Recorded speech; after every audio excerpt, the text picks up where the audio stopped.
하나님 나라에는 한 가지 아주 독특한 특성이 하나가 있습니다. 아무리 예수를 잘 믿고 은혜 생활을 잘 하더라도 말씀이나 은혜에 대해서 소홀히 여기고 식상히 하면은 그게 나한테 늘 있는 게 아닙니다. 그 축복과 은혜가 있는 게 아니고 그것을 하나님께서 다른 데로 돌리십니다. 그것을 성경적으로 촛대를 옮긴다, 그렇게 말씀하는 겁니다.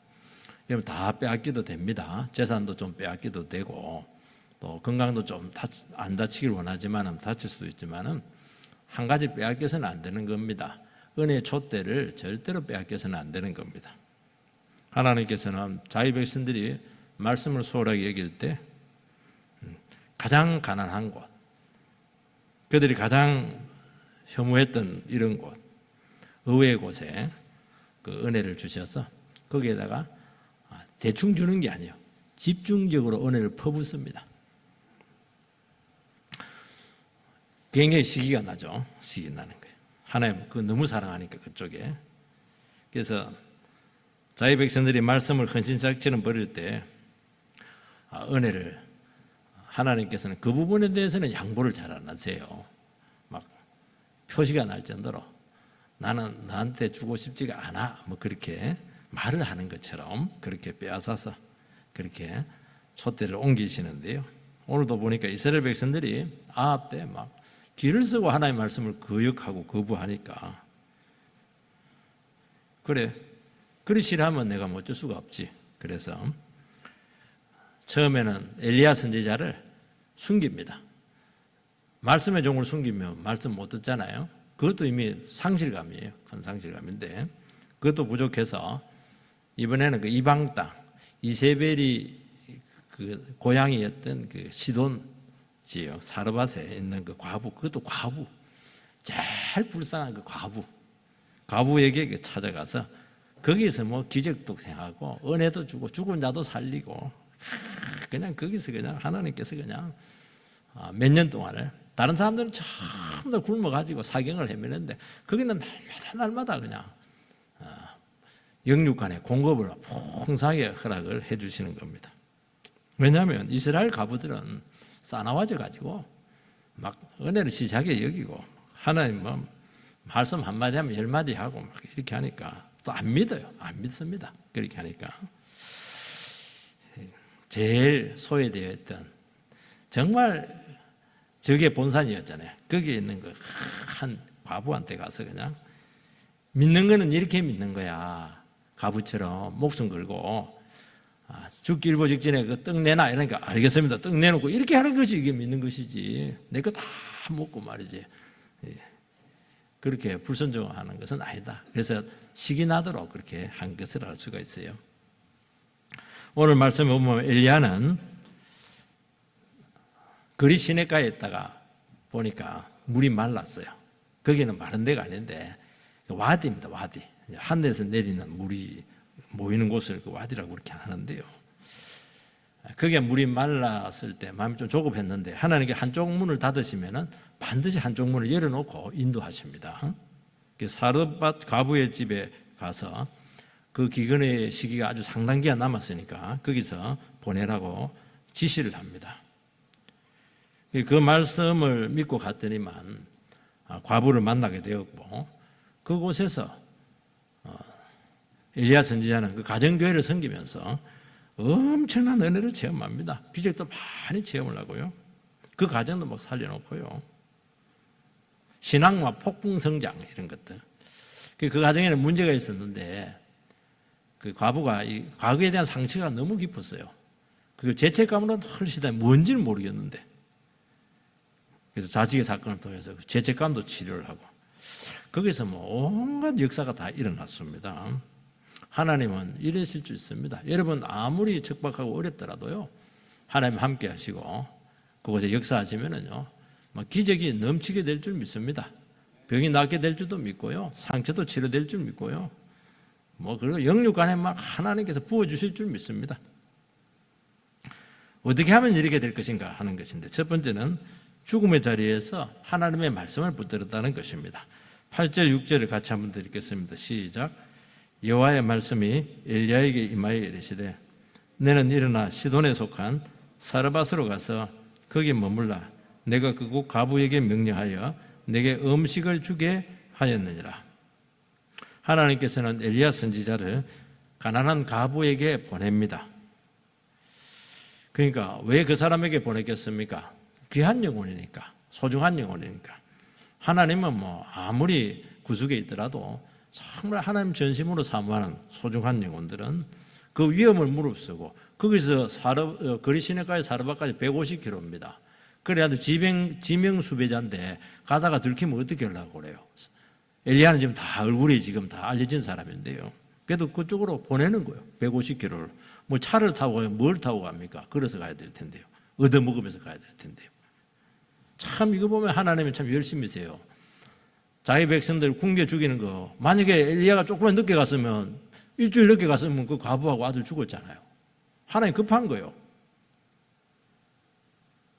딱 가니까, 딱 거기 가니까 이제 마지막 음식을 먹고 이제 죽으려고 하는 딱 그 순간입니다. 하나님 타이밍 기가 막혀요. 여러분, 하나님의 타이밍을 아셔야 됩니다. 하나님은 딱 정확하게 일하십니다. 나하고 안 맞던데 이렇게 하는 것은 여러분이 지금 하나님하고 타이밍을 못 맞춰서 그래요. 여러분이 굉장히 급한 거예요. 아니면 느긋하든지. 하나님 정확합니다.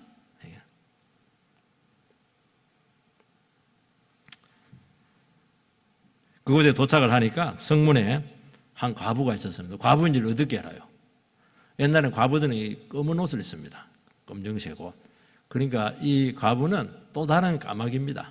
까마귀로 먹었는데 또 다른 까마귀. 그래서 하나님께서 준비한 사람인지 확인을 해야 되잖아요. 우리식으로 말하면 간첩들 말하는 접선을 해야 되잖아요. 그래서 뭐라고 말하냐니까 그릇에 가져가서 물을 달라. 그 가뭄인데 물을 달라. 물을 달라고 해요. 물을 달라. 자연스럽잖아요. 지금 목이 마르니까 물을 달라.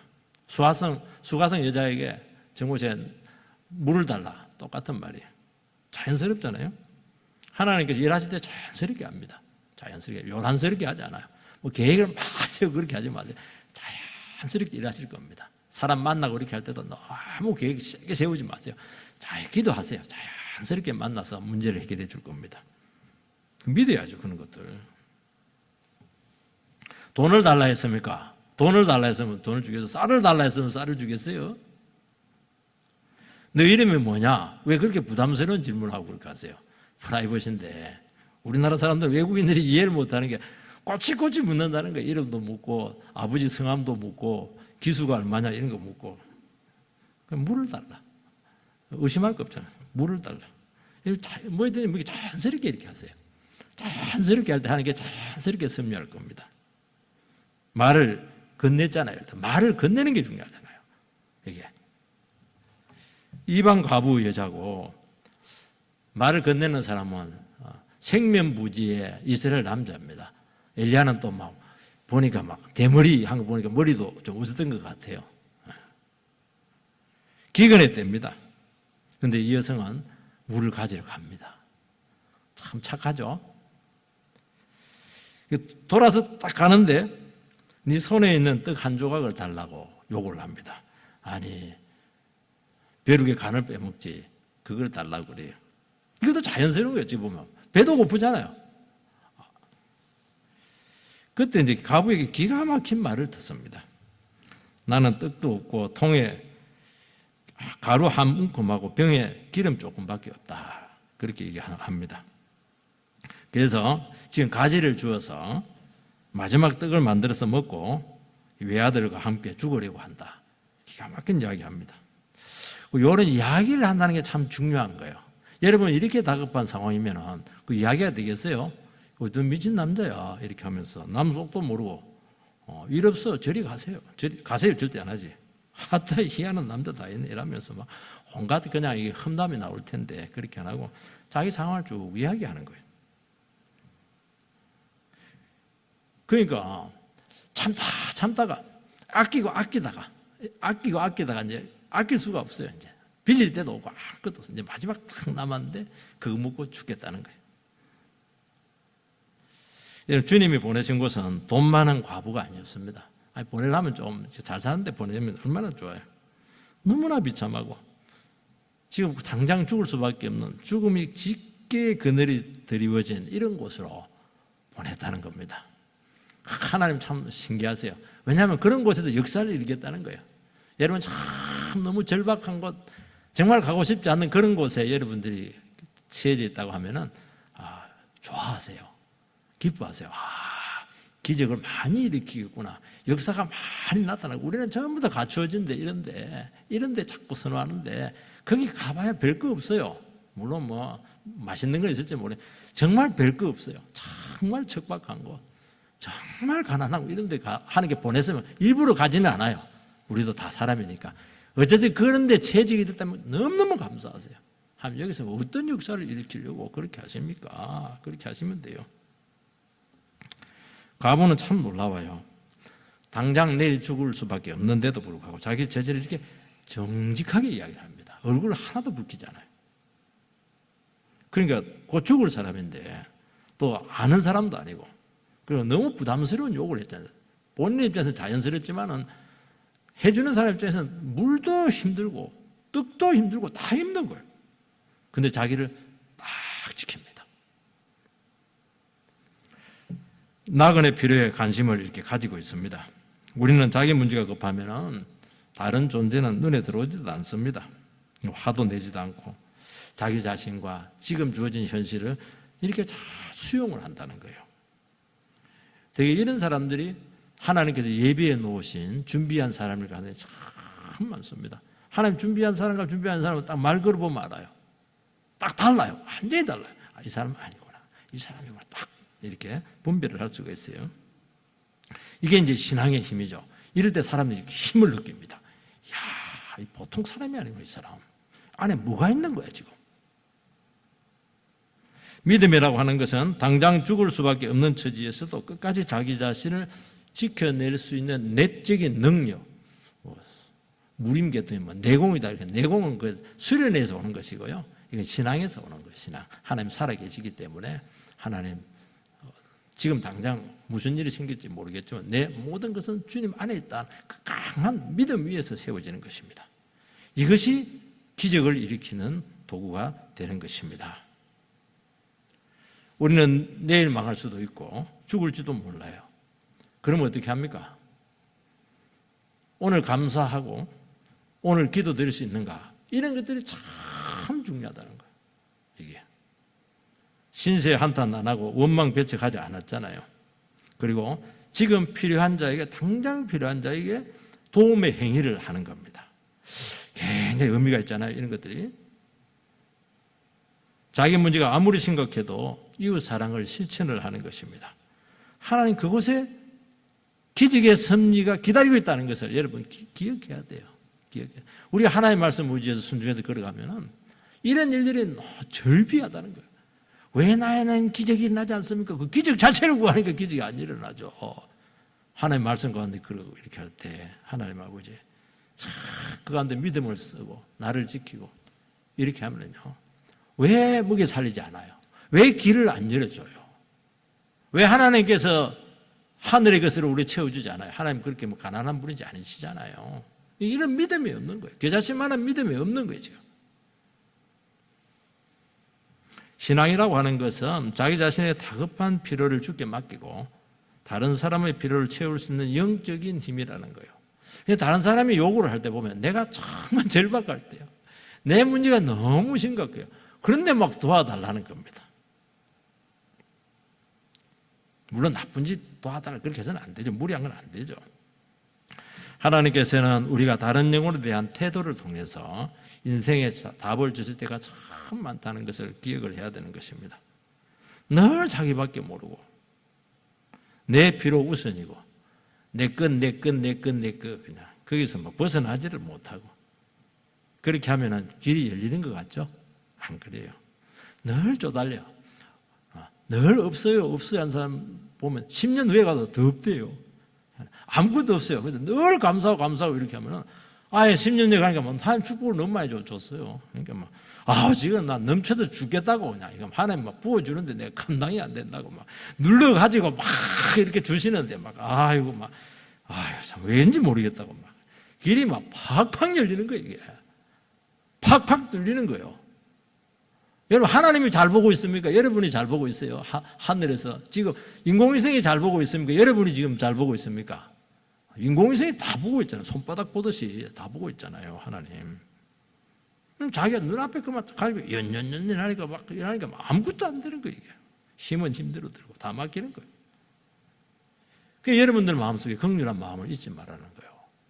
왜 우리가 하나님을 의지합니까? 하나님이 내 문제 알고 계시고 인도하시고 계획을 가지고 축복하시는 걸 알기 때문에 그걸 다 다급하고 힘들더라도 그래도 그 믿음으로 가지고 하는 건데, 그 믿음을 뭘로 우리가 확인하냐 하나님께서 다른 영혼의 태도를 통해서 한다는 거예요. 정말 하나님이 너 인생을 책임지고 있는가? 근데 옆에 있는 그 사람에 대해서 왜 이렇게 야박하냐는 거예요. 야박하냐? 왜 이렇게 그냥 너밖에 모르냐? 늘 없다고 그러고 늘 막 부족하다고 늘 힘들다고 그러고 하고 뭐. 참 답답하죠. 그러니까 길이 막히는 겁니다. 안 되는 겁니다.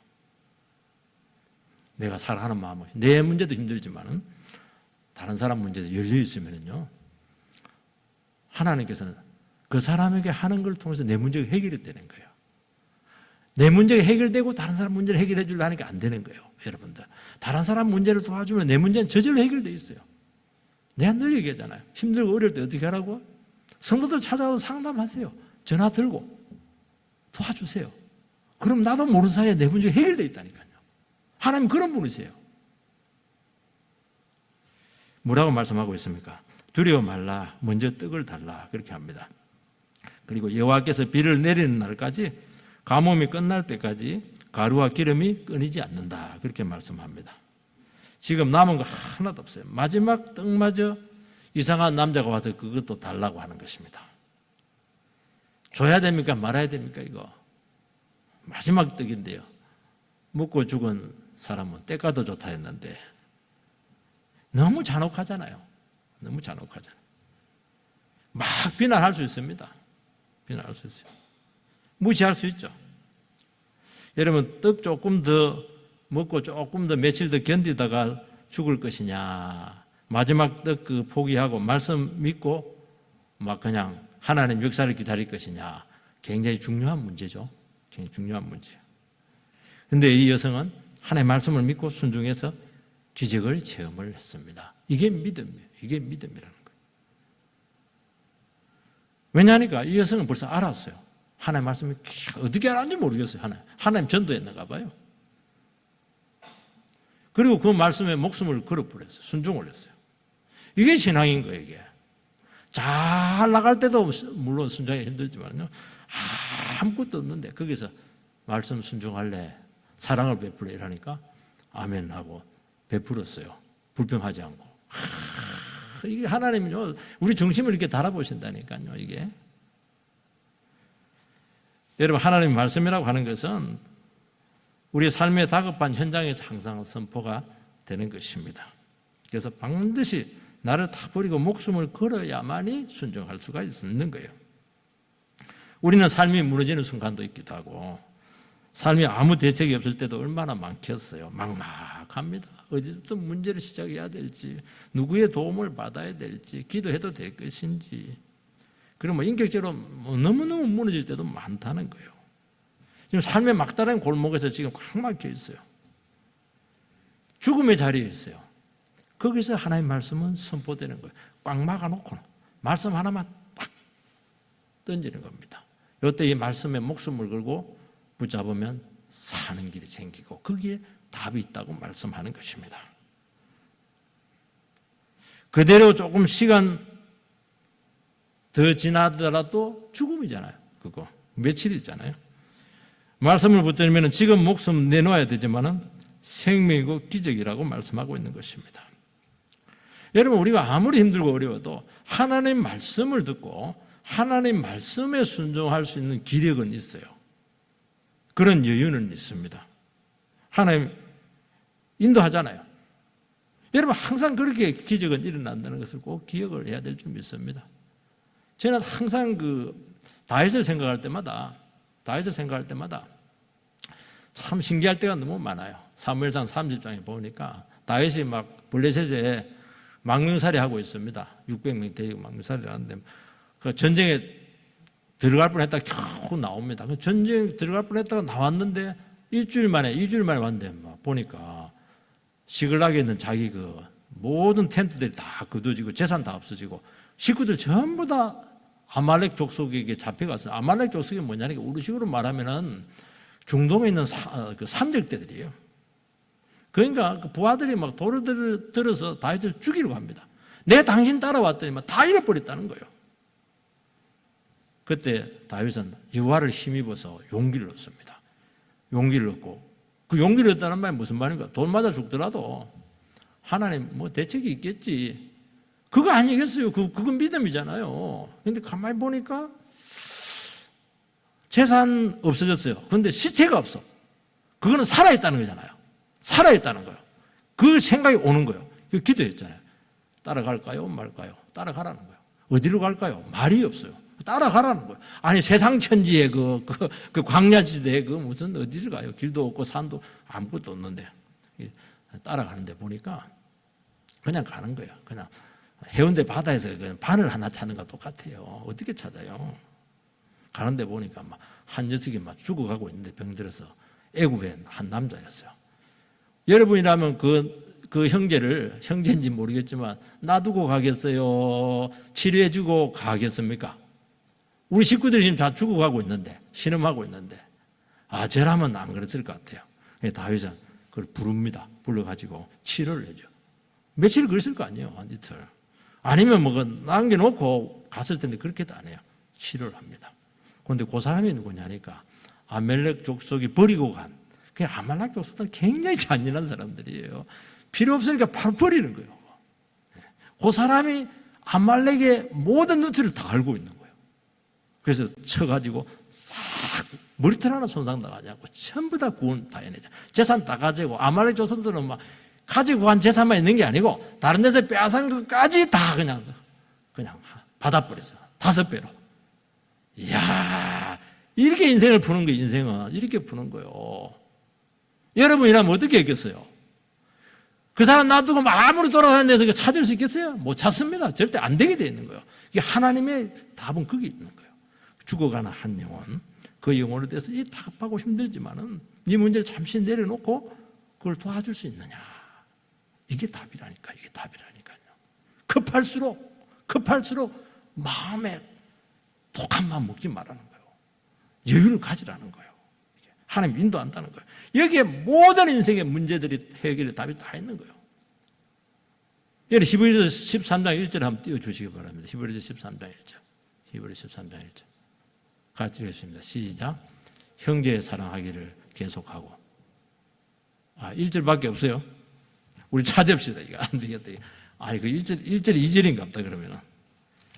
우리 더 뒤에 보면 찾을 사람은 찾으시고요. 제가 대신 읽어 드리겠습니다. 형제 사랑하기를 계속하고 손님 대접하기를 잊지 말라. 이로써 부지 중에 천사들을 대접한 이들이 있느니라. 이 천사들을 대접한 사람이 아브라함이잖아요. 정오 시간에 너무너무 중동이 뜨거운데 그때 낮잠 자는 시간이에요. 장마 앞에 있으니까 제 남자들이 걷고 있어요. 여러분이라면 잠이 오는데 눈을 떠서 대접을 해야 될까요? 말아야 될까요? 시내버스를 탔는데 막 할아버지가 옆에서 막 비틀거리고 있어요. 비켜줘야 될까요? 눈 계속 감고 가야 될까요? 힘든 문제예요. 근데 아브라함 막 바로 가가지고 오 땡큐 이러면서 막 오세요 이러면서 끌고 와가지고 막 최고로 좋은 곳으로 대접을 해버렸어요. 근데 아브라함이요 그럴 것은 형편이 안 돼요. 왜냐니까 지금 아브라함은 지금 100세가 돼가는데 아들이 없어요. 자기 문제가 너무 큰 거예요. 연연해 하고 이렇게 했을 텐데 그렇게 하지 않고 자기 문제 내려놓고 지금 그때 약볕에 뜨겁다 이렇게 돼 있거든요. 너무 우리 뜨거운 거하고 달라요. 화상이 일어납니다. 걸어가는 사람을 딱 보고 가가지고 딱 대접을 했잖아요. 거기서 역사가 다 났다. 문제가 다 풀려버렸어요. 그 천사가 거기 있었다니까요. 예수님이 그 안에 있었다니까요. 인사하시기 바랍니다. 당신은 나의 천사. 옆에 사람. 당신은 나의 천사. 애물단지 그러면 안 돼요. 와, 여러분 옆에 있는 그분이 여러분의 인생의 숙제를 푸는 사람이에요. 사람이 그걸 잘 몰라요. 꼭 그렇게 하시기를 주의 이름으로 축원드립니다. 그래서 절대로 긍휼한 마음으로 어떤 순간에도 어렵고 힘들 때일수록 더 풀으라는 게 더 풀고 더 사랑을 베풀고 더 관심을 내 문제가 없다 생각하세요. 없다 생각하세요. 여러분 그렇게 힘든 문제라면 여러분들이 벌써 풀었죠. 못 풀 문제 아니에요. 결국은 하나님 풀어줘야 되잖아요. 하나님 푸는 방법이 뭐냐? 그렇게 하라는 거예요. 그렇게 풀으라는 거예요. 여러분 인생의 문제를. 두 번째는 위기에 나타난 죄의식을 극복하라는 것입니다. 17절 18절 같이 시작.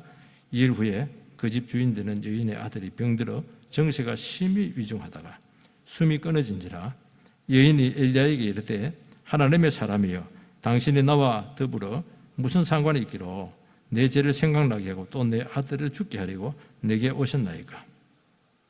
이 과부의 아들이 병들어 죽었어요. 과부는 엘리야에게 막 고통의 화살을 막 쏴댑니다. 하나님의 사람이여.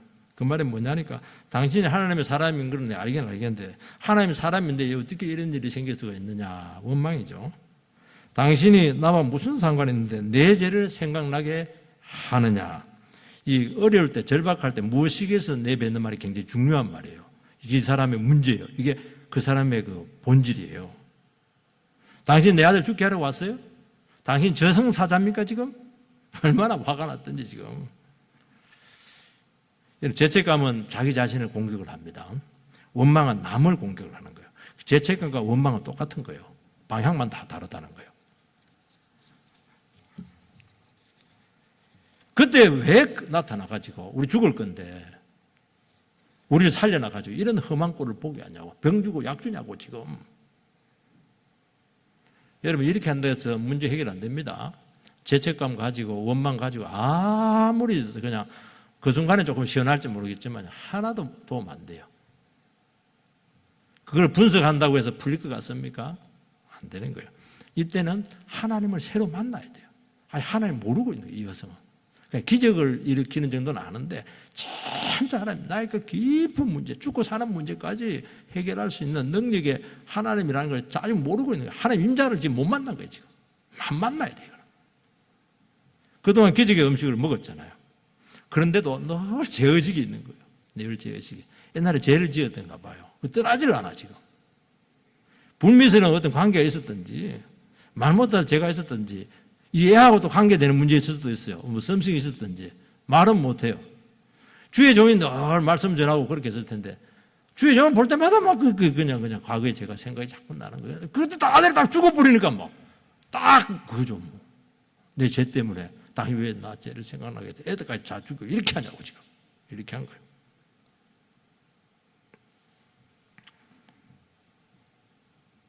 하나님 내 죄 지금 심판한 거야. 여러분 우리에게 이런 경우가 많아요. 믿음 생활 잘했는데 생각지도 못한 불행들이 나타날 때 굉장한 죄책감을 느끼게 되고 과거의 아픔에서 헤어나오지 못합니다. 이 자녀의 불행에 대해서 의외로 부모님들이 죄책감을 많이 가질 때가 있어요. 대학에 떨어진 건 공부를 못해서 떨어진 거잖아요. 실현 당하면 지가 그냥 연애를 못해서 그런 게 하잖아요. 우리는 뭐 연애 이렇게 하는데 옛날 사람들 연애질 이렇게 얘기하는데요. 부모가 너무 미안한 거야. 네 내 딸이라서 인물이 그거밖에 안 돼서 미안하다 그렇게 하는 거예요. 내 머리가 나빠가지고 대학 떨어졌다고. 그게 그건데. 내 죄가 많아서 내 참 불행한 일 생겼다고. 그동안 얘를 얼마나 아름답게 키웠어요. 얼마나 받은 사람이 그걸 하나도 다 잊어버려요. 지금 대학 떨어진 게 지금 문제예요, 지금. 취직 안 된 게 문제예요, 지금. 실현된 게 문제예요, 그게. 그동안 공부한 거는 뭐예요, 그럼? 뭐 등록금 누가 준 거예요, 지금? 하나님을 굉장히 속 좁은 분으로 여러분들이 전락을 시킨다는 것입니다. 사람은 약해요. 죽은 사람 살렸습니다. 은혜와 기적의 삶이잖아요. 죽었잖아요. 자기들은 마지막 먹고 죽은 거잖아요. 그거는 사실은. 하나님의 말씀을 순종해서 그래서 살려놨잖아요. 다 된 거 아니에요? 아닙니다. 여러분 속이 하나님 앞에 다시 한 번 더 점검이 돼야 되고 치료가 돼야 돼요. 제사함에 대한 은총을 안 믿어요. 주님에 대한 사랑의 확신이 없어요. 지금은 쌀떡에 쌀이 계속 기름이 나오지만은 매일 의심이 드는 거예요. 이 축복을 누리지 못해요. 누려야 되는데 늘 조마조마하죠. 엘리야가 어떻게 죽이는 사람입니까? 엘리야가 살리는 종이잖아요. 근데 자기가 죄의식이 있으면요, 주의 종들, 목사들 인선 보면 자기를 막 심판하고 있다고 생각을, 죽이는 사람으로 생각을, 저승사자처럼 생각할 때가 참 많아요. 그렇지 않아요. 어떻게 하든 말은 조금 어떨 때는 좀 어떻게 해서는 정신 차려도 할지 모르겠지만 기본 마음속에 어떻게 하든지 살리고 싶은 그 마음밖에 없거든요. 인간응보적인 죄의식, 운문운적인 생각에 사로잡혀 있는 거예요. 은혜 가운데 살았잖아요. 지금 얼마나 기적이에요. 말씀 있지, 먹을 거 있지, 그게 하나님의 사랑이 있지, 임재가 있지. 뭐가 부족해요, 여러분. 근데 마음속으로는 이렇게 하다가 언젠가는 매 맞을 거야. 맞았네! 그럼 매 맞아요, 여러분들. 매 맞을 값에 늘 감사하고 기쁨을 누리고 매일매일 감격해하고 이렇게 하면 얼마나 좋아. 누리지도 못하고 매 맞고 그렇게 할 겁니까, 여러분들? 누리고 계속 축복받고 어떻게 할 거예요? 질문에 대답해 보세요. 그렇게 하니까 늘 연연하니까 두려움 가운데 사니까 아들이 치료가 되거든요. 하나님 아들 죽여버려. 그 귀한 아들. 그러니까 아들 보면서도 요놈이 살긴 살았는데 하나님 데려갈 것 같아요. 귀하면 귀할수록 사람들이 이게 예감이라는 게 있어요. 데려갈지 모른다 이런 예감이 있는 거예요.